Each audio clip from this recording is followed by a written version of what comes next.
ask Joyce now to come over there, if you like, and make you. She's going to really give us a much more deeper look at doing the same sort of work in Kenya. Can y'all hear me? Can y'all hear me? Yes. Well, I guess you do research, you don't use microphones, sorry.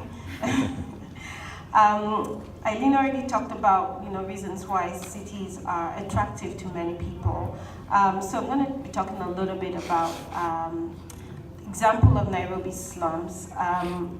We do know there are over 900 million people living in places considered slums, Kenya typifies what we call the sub-Saharan African urban crisis, with a significant proportion of its urban population living in informal settlements. Estimates put it at about between 60 and 70% of Nairobi residents living in slums or slum-like conditions. And these slum residents do exhibit significant disadvantages with respect to living conditions, morbidity, access to health services, including family planning, services, mortality, sexual violence, and risky sexual practices. And we do see that living in urban slums limits a woman's ability to control her fertility or implement her fertility preferences. For example, in the work we've done with the strengthening evidence for programming unintended pregnancy, we do find from our data in 2 slums in Nairobi that over 40% of pregnancies were reported as unintended. If we were to limit this to young people between the ages of 15 to 19, it was 51%. If we limit it again to those who were just sexually active, it was over 60%. We also do see that contraceptive discontinuation rates were high, with almost half of women who adopted a method during the postpartum period discontinued this method within 12 months.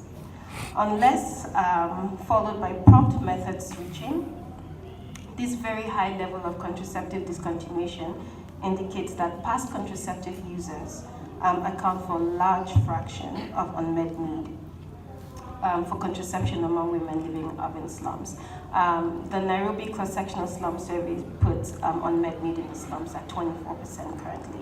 But I think I should mention that Nairobi slums, that postpartum contraceptive use in Nairobi slums is considerably higher than national levels, estimated at 38% in the final 3 months of the first postpartum year. To this effect, we've seen substantial attention and resources invested in the past decade by the government of Kenya and its development partners to improve the health and economic conditions or outcomes in the country, especially among vulnerable populations like the urban poor and informal settlements. So for example, the Ministry of Health introduced a budget line for contraceptive commodities and made a policy shift on health service access, so what we call free treatment at public health facilities for under 5, slum-focused projects such as slum upgrading, cash transfers to elderly, free primary education, output-based approach voucher scheme, and free maternity care. This is just to name a few. And so what we do notice is that SRH outcomes among the urban poor is very critical, particularly because urban slums provide an expansive population, a fact which holds immense potential for making a large and much needed impact. Worth mentioning that family planning on its own, though, as a single intervention, will have minimal impacts on the health of women and children, especially in the urban poor. Existing research suggests that the integrated provision of family planning and other services, including maternal and child health services, has implications for not only poverty reduction in resource-poor settings, but significant declines in maternal and child mortality rates. So we do therefore know that, and it's widely accepted, that we need to take into account the complex, multiple and interacting factors that influence the well-being of people living in urban communities, especially when we're talking about SRH. However, we know that programs that work are not only intensive, but are expensive.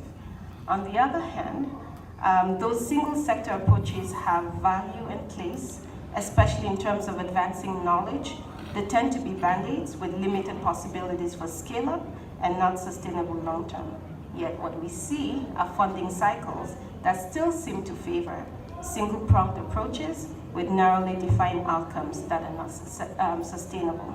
So the question to everyone here is, how can we then get governments and development partners and funders to buy into this notion that approaches that address the multiple determinants of health are better in terms of sustainability and scalability? Hopefully we get that answer as we get along. Thank you. Thank you. Good in the game. And could you give us some insights on what would be the key elements that you'd like to see measured that you think would convince governments that this is the program that we'd like to upscale, number one? And number two, in looking at the service provision in these urban areas, it seems like the low-cost private sector is very, very dominant. So can you leave that out? How would you incorporate that in terms of public-private sharing? Would that help in promoting the scalability argument? Okay, so I think the two questions are kind of related. And when we're talking about public-private partnership, I think it presents a unique opportunity that can be instrumental in helping government, funders, and development partners to maximize resources and effectively deliver quality services. One innovative way that we've seen in the research that we've conducted actually with the Step Up project is what it's called the total market approach. And this approach to providing quality and sustainable reproductive health services. And because public and private entities go in different direction and have different mandates, we have to agree. This approach, what it does is it identifies specific roles for public and the private sector so that they can collaboratively work in meeting the needs. So it takes several steps and it can go in different directions depending on the locality. It is, and I think Ali has done a little bit of this, is engaging stakeholders, identifying who the vulnerable groups are, mapping and prioritizing the gaps and commodity needs within that specific community, and building capacity of these local providers in the public and in the private sector, and monitoring and evaluating to assess impact. And so what we do see is that if this approach is well implemented, it can hold government, especially at the local level, accountable and will provide available resources for services, quality provision of services and commodity. Thank you very much. And I think a lot of questions might be directed towards you about what exactly is the total market approach. But I'd like to give the floor to Siddharth, Dr. Siddharth.